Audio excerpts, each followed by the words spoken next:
अस्सलाम वालेकुम and hello everyone, welcome back.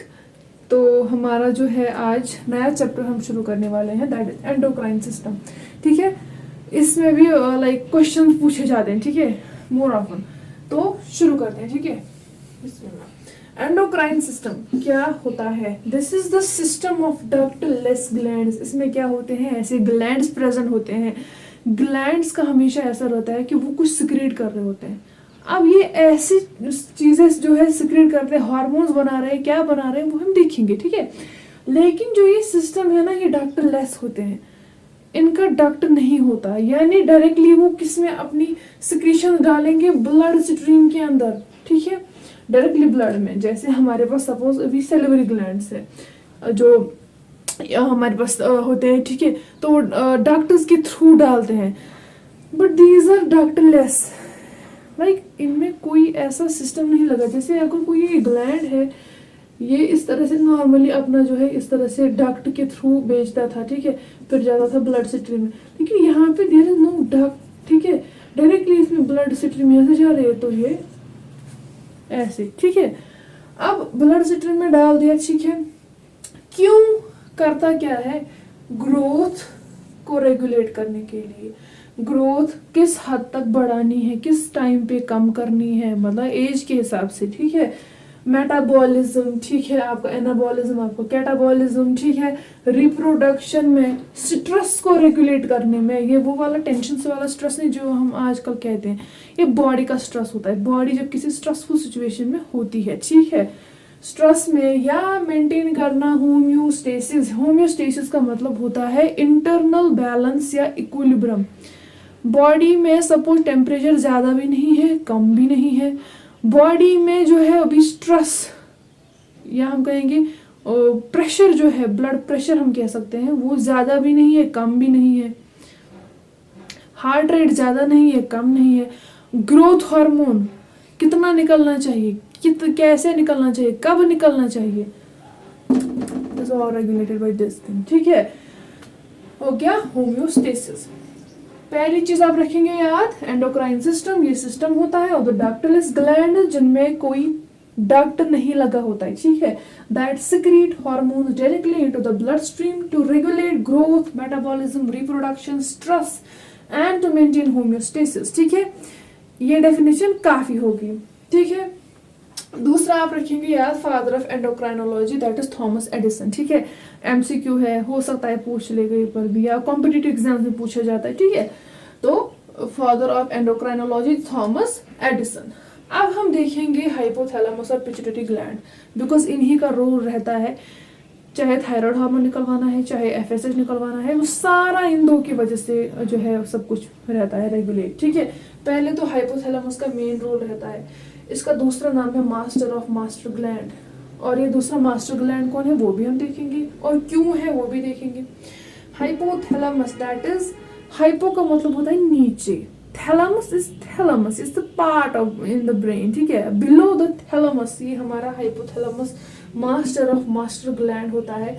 Sela turcica नाम की एक जो है ब्रेन में स्पेस होती है, कैविटी कह सकते हैं, उसमें ये होता है, लेकिन थैलेमस से नीचे, ठीक है, इतना आपको याद रखना है। और उसके जो हार्मोन्स होते हैं, या तो वो रिलीजिंग हार्मोन्स करवाएगा रिलीज, या तो इनहिबिटरी, या इसके अपने दो भी होते हैं।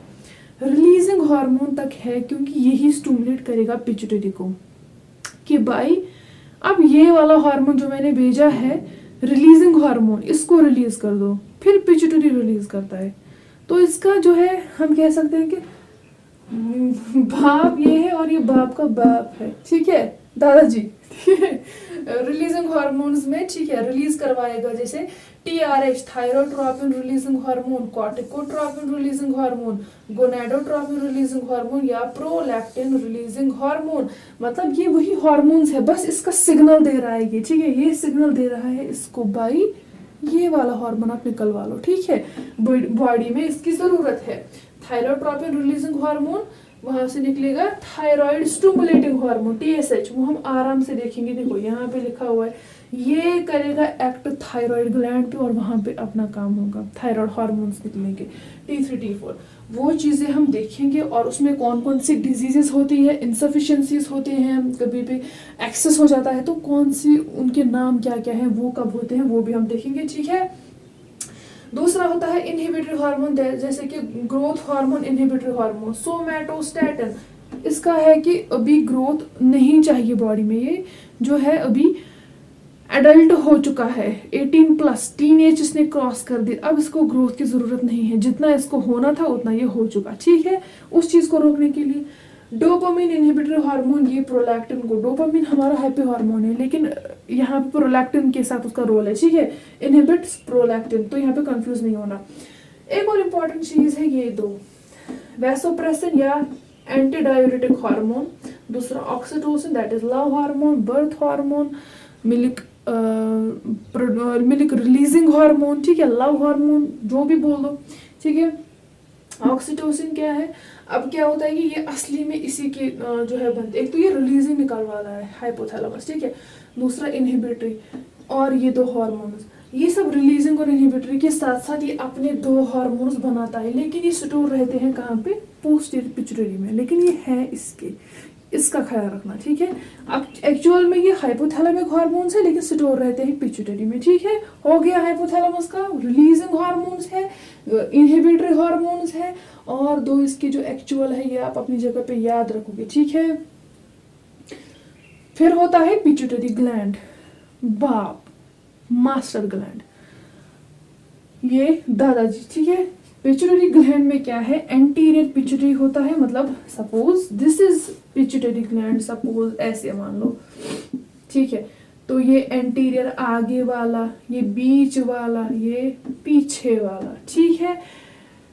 आगे वाले हिस्से से क्या रिलीज होता है, growth hormone, thyroid stimulating hormone, adrenocorticotropin hormone, follicle stimulating hormone, luteinizing hormone, prolactin, जरा यहाँ पे लिख देखो, thyroid, thyrotropin releasing hormone, thyroid stimulating hormone, stimulate, growth gonadotropin releasing hormone, we have that FSH, we have LH, we have this CRH and we have ACTH, ठीक है। This one inhibit करेगा prolactin को लेकिन release भी करवाता है, prolactin releasing hormone prolactin, ठीक है, ऑलराइट, क्योंकि दिस TSH का रोल जो है थायराइड हार्मोन्स का हमारे ग्रोथ मेटाबॉलिज्म में भी रहता है, ठीक है, वो हम देखेंगे, ठीक है। फिर है MSH that is melanin stimulating hormone, ठीक, ये इंटरमीडिएट वाले पार्ट से निकलता है, जो मेलानिन होता है जो हमारी स्किन का ये टोन मेंटेन करता है, डिपेंड करता है उसी पे क्या होगा, ठीक है। और पोस्टीरियर का यही एंटी डायरेटिक हार्मोन या ये वैसोप्रेसिन कह दो, और ऑक्सीटोसिन, ठीक है। ये हो गया हाइपोथैलेमस और पिट्यूटरी का, क्योंकि ये मास्टर ऑफ मास्टर ग्लैंड और मास्टर ग्लैंड जो है इनका रोल रहता है, अब यही ग्लैंड्स पे एक्ट करके वहां से हार्मोन्स निकलवाएंगे, ठीक है। अब हम इसके बाद देखेंगे एक एक ग्लैंड का कौन कौन सा हार्मोन निकलता है, ठीक है। अब हम देखेंगे ग्लैंड वाइज, ठीक है। थायराइड ग्लैंड पहले देखते हैं। थायराइड ग्लैंड क्या है, एक ग्लैंड होता है that is below the larynx, यहाँ पे हमारे थायराइड ग्लैंड रहता है, एक बटरफ्लाई शेप जैसा है, थोड़ा सा इस तरह से, ठीक है। इसमें दो तरह की सेल्स होंगे, अगर हम इसका क्रॉस सेक्शन करेंगे तो हम इसके अंदर देखेंगे दो तरह के सेल्स प्रेजेंट है, suppose this one is parafollicular cells and these are follicular cells, ठीक है।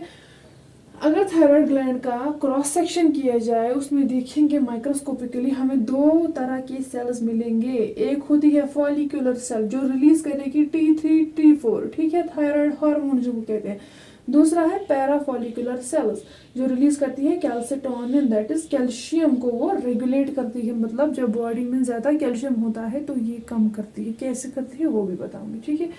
पहले देखते हैं कि T3 T4 बनता कैसे है। पहले टायरोसिन जो है अमीनो एसिड है, राइट, टायरोसिन प्लस आयोडीन, ठीक है, वो बनाता है T3 that is triiodothyronine, tyrosine plus 2 times iodine होगा that will form T4 that is tetra iodine, tetraiodothyronine या थायरोक्सिन, ठीक। दूसरी तरफ से पैराफॉलिकुलर सेल्स ने बनाया कैल्सिटोनिन, ये एक हार्मोन है जो कैल्शियम लेवल्स ब्लड में कम करता है, जब कभी भी ब्लड कैल्शियम ज्यादा हो जाता है तो ये क्या करता है, ये उस ब्लड कैल्शियम को डिपॉजिट करता है बोन्स में। जैसे मैंने पहले भी वीडियो में बोला था कि ये उस ब्लड से लेकर उसको बोन्स में डिपॉजिट करता है। अगर कभी कम होगा तो बोन से लेकर आएगा। इंटेस्टाइनस के अंदर जो है वहां से जो कैल्शियम है वो एब्जॉर्ब करवाएगा फूड से, है कि नहीं, या कैल्शियम को ज़्यादा एक्सक्रीट आउट नहीं होने देगा, ठीक है। तो ऐसे कि ब्लड कैल्शियम को रेगुलेट करता है। लेकिन इसमें क्या है, ये वो वाला काम बोन से वापस कैल्शियम ब्लड में डालना, दैट इज पैराथॉर्मोन का काम, ठीक है। कैल्शियम का काम है ब्लड से बोन्स में लगा देना, ये ब्लड को साफ करता है। नहीं, कैल्शियम बहुत ज़्यादा है यहाँ पे तो मुझे इतना नहीं चाहिए, ठीक है, तो ये इसका काम है। अब हम इन थायराइड हार्मोन्स का काम देख लेते हैं। देखो, एक तो होती है कैल्शियम रेगुलेशन, मतलब थायराइड ग्लैंड का जो काम है दैट इज कैल्शियम रेगुलेशन। दूसरा ग्रोथ, जैसे मैंने कहा था T3 T4 ग्रोथ में ज़रूरी है, मेटाबॉलिज्म में ज़रूरी है। मेटाबॉलिज्म अगर रेगुलेट होगा तो फिर बॉडी टेम्परेचर भी रेगुलेट होगा, है कि नहीं, बॉडी टेम्परेचर भी रेगुलेट होगा। उसके बाद क्या होता है, डिसऑर्डर्स अब देखेंगे। डिसऑर्डर्स में आता है हाइपरथायरॉयडिज्म, दूसरा है हाइपोथायरॉयडिज्म, ठीक है। हाइपर मतलब ज्यादा है थायराइड हार्मोन्स, ठीक है। इसमें क्या है, T3 T4 बहुत ज्यादा है। इसमें ये एबनॉर्मल कंडीशन है जिसमें बहुत ज्यादा ये T3 T4 क्या है, बहुत ज्यादा रिलीज हुआ है। क्यों हुआ है रिलीज, कोई कंडीशन हो सकती है। सपोज ऑटो इम्यून डिसऑर्डर्स होते हैं जिसमें बॉडी अपने ही सेल्स को अटैक करते हैं। कैसे, यहाँ पे एक एंटीबॉडी होती है दैट इज, या बेसिकली ये क्या है, थायराइड स्टिमुलेटिंग इम्यूनोग्लोबुलिन, ठीक है। ये इसको मिमिक करता है, किसको मिमिक करता है, TSH को, थायराइड स्टिमुलेटिंग हार्मोन को। ये TSI क्या करता है, मिमिक, मतलब ये जाता है और बेवकूफ बनाता है। जैसे कि हाइपोथैलेमस से आया थायरोट्रोपिन रिलीजिंग हार्मोन, ये एक्ट किया, ये हाइपोथैलेमस से आया, ये गया पिट्यूटरी के पास, पिट्यूटरी ने बोला ठीक है TSH निकलवाता हूँ, वही एक्ट करेगा थायराइड पे, निकलवाएगा T3 T4, ठीक है।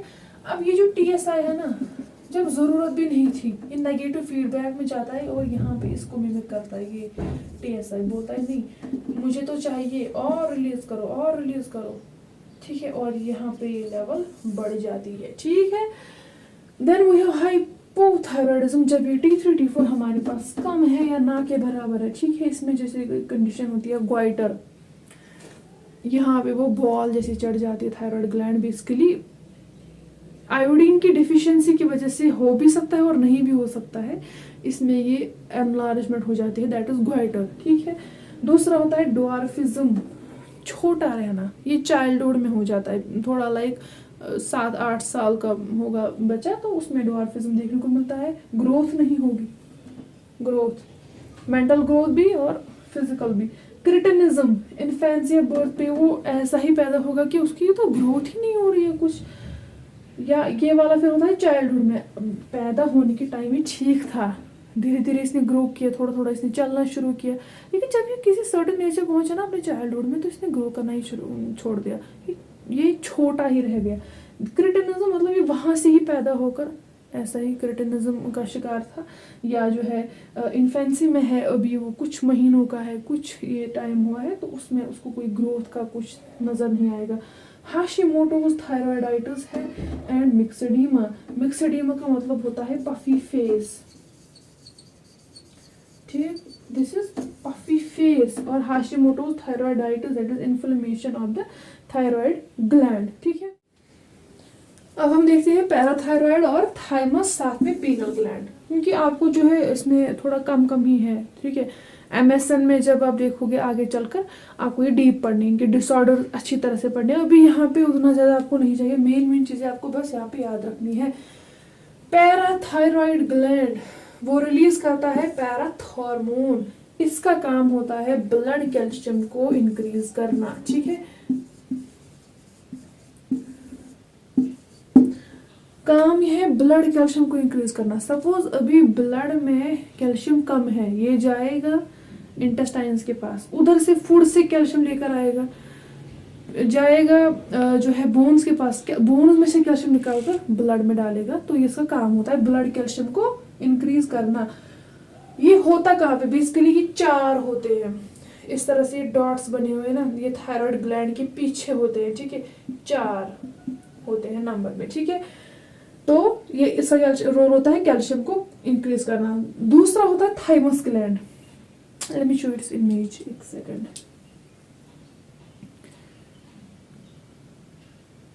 सी, ये है थाइमस ग्लैंड, ये थायराइड ग्लैंड इधर, ये है ट्रैकिया, उसके नीचे है थाइमस। ठीक है, इसका जो रोल रहता है ना, ये निकलता है, इससे निकलता है hormone that is thymosin. Thymosin जिसका रोल रहता है टी सेल, टी लिम्फोसाइट्स की मैचुरेशन में। जो हमारा इम्यून सिस्टम है उसका ये क्रूशल पार्ट है। ठीक है, ये जब कोई एंटीबॉडी वगैरह आती है तो टी सेल ही तो सिग्नल लेकर जाएगी आगे, वही तो डिफ्रेंशिएट होती है, बी लिम्फोसाइट्स को वो स्टिमुलेट करती है, वहां से एंटीबॉडीज बनते हैं। ठीक है, this is all like this. ठीक है, then we have pineal gland, it's pine cone shape. जो पाइन होता है ना, उसका जो वो कोन होता है बेसिकली उसकी शेप का होता है, deep with in the brain ये प्रेजेंट होता है। ठीक है, ये क्या होता है, इसकी वजह से रिलीज होता है मेलाटोनिन नाम का हार्मोन। और ये मेलाटोनिन नाम का हार्मोन क्या करता है, हमारी बायोलॉजिकल क्लॉक होता है।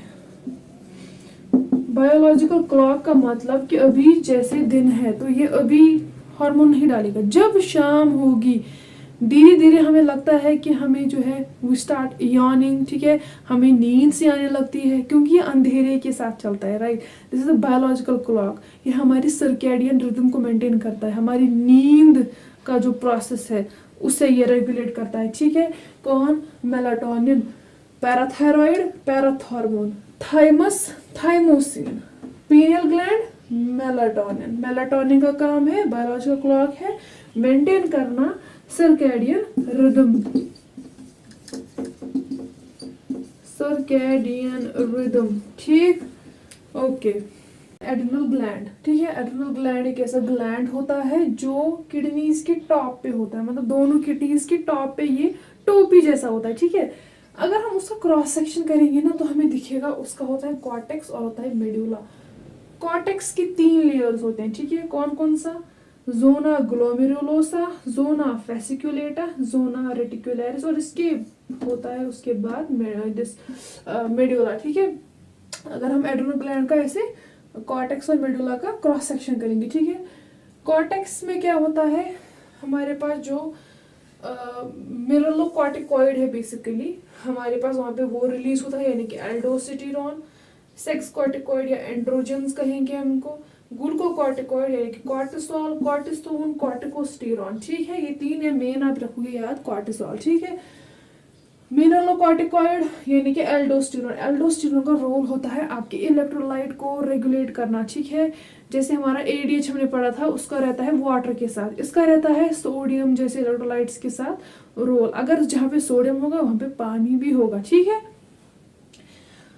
सेक्स कॉर्टिकॉइड हमारे एंड्रोजन्स, हमारे जो है सेक्सुअल लाइफ के साथ। ठीक है, ग्लूकोकॉर्टिकॉइड कॉर्टिसोल, कॉर्टिसोल का नाम ही है दूसरा sex hormone, sorry stress hormone. ठीक है, स्ट्रेस हार्मोन जो है इसमें क्या होता है, जैसे कि ये कभी भी हमारी बॉडी में स्ट्रेस सिचुएशन होती है, इसमें मेटाबॉलिज्म हमारा रेगुलेट करेगा, हमारे ब्लड प्रेशर को, स्लीप वेक साइकिल को, फोकस और मूड को भी ये कंट्रोल करता है। ठीक है, मेडुला से निकलते हैं कैटेकोलामाइन्स यानी कि एड्रेनलिन, नॉर एड्रेनलिन। एड्रेनलिन का रोल होता है वेजो कंस्ट्रक्शन में, बीपी को बढ़ाना, हार्ट रेट बढ़ाना। जब कभी हम जो है डर जाते हैं, फ्लाइट फाइट रेस्पॉन्स सुना है आपने, तो उसमें क्या होता है, जैसे हमें कभी डर लगता है तो हम क्या है, हमारा जो है प्यूपल डायलेशन हो जाता है, गूस बम्प्स हो जाते हैं, हमें हमारा हार्ट बीट बढ़ती है, स्वेटिंग होने लगती है, हमें अचानक से वो अजीब सी ताकत आने लगती है। That's because of the adrenaline. और नॉर एड्रेनलिन हमारे पैरासिम्पैथेटिक सिस्टम को रेगुलेट करता है। सिंपैथेटिक पैरासिम्पैथेटिक आपस में ये रेगुलेट होते हैं। ठीक है, adrenaline, nor adrenaline, nor ad का भी रोल रहता है, ये दोनों ही हमारे फ्लाइट फाइट रेस्पॉन्स के हार्मोन्स है। ठीक है, तो हो गया इतना, तो मिनरलोकॉर्टिकॉइड, सेक्स कॉर्टिकॉइड, ग्लूकोकॉर्टिकॉइड। ठीक है, इधर से निकलेगा कॉर्टेक्स से, जो इसका है ना, अगर इसको क्रॉस सेक्शन करें तो कॉर्टेक्स बाहर वाला हिस्सा, अंदर वाला हिस्सा मेडुला, उसमें निकलेंगे हमारे एड्रेनलिन, नॉर एड्रेनलिन। ठीक है, ये हो गया एड्रिनल ग्लैंड का जो किडनीज के टॉप पे होता है, ठीक। उसका मैंने बता दिया आपको उसके सब बेसिकली उसकी लेयर्स के अंदर क्या है, कौन कौन सा हार्मोन रिलीज होता है, क्या होता है बेसिकली। यहाँ पे आप इलेक्ट्रोलाइट रेगुलेशन लिख लो, ठीक, इलेक्ट्रोलाइट का रेगुलेशन, ठीक। उसके बाद हम देखेंगे अब एड्रिनल ग्लैंड में कौन कौन से जो है कि इनसफिशिएंसीज या कभी एक्सेस हो जाएगा तो उसकी वजह से क्या क्या वहाँ पे जो है कौन कौन सी प्रॉब्लम आती है, ठीक है।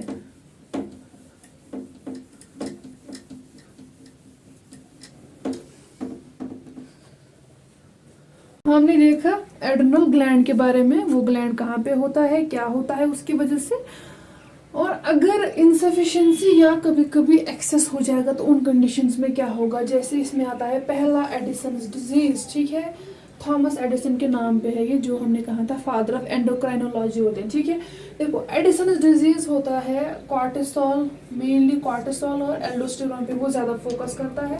इसमें बेसिकली कम होता है ये कॉर्टिसोल, हमारा स्ट्रेस हार्मोन कम निकलेगा, एल्डोस्टेरोन जो हमारा इलेक्ट्रोलाइट बैलेंस करता था वो भी कम निकलेगा इस एडिसन डिजीज में। ये हो सकता है कि जो है बेसिकली यहाँ पे एड्रिनल ग्लैंड में ट्यूमर हो सकता है, हार्मोनल इम्बैलेंस होता है, पिट्यूटरी ट्यूमर हो सकता है, तो वो चीज़ें हो सकती हैं, ठीक है। दूसरा होता है कुशिंग सिंड्रोम, जिसमें कॉर्टिसोल ज़्यादा है, मेनली फोकस रहेगा कॉर्टिसोल पे। इधर कॉर्टिसोल बहुत ज़्यादा बनता है, जितना नहीं चाहिए था उससे ज़्यादा बनता है, तो ये भी अब नॉर्मल चीज़ है कि नहीं। तो उसके बाद लास्ट क्वेश्चन रहता है कि पिट्यूटरी ग्लैंड में भी एबनॉर्मलिटीज़ की वजह से पूरा सिस्टम खराब हो सकता है। पिट्यूटरी के सारे हार्मोन्स है कि नहीं।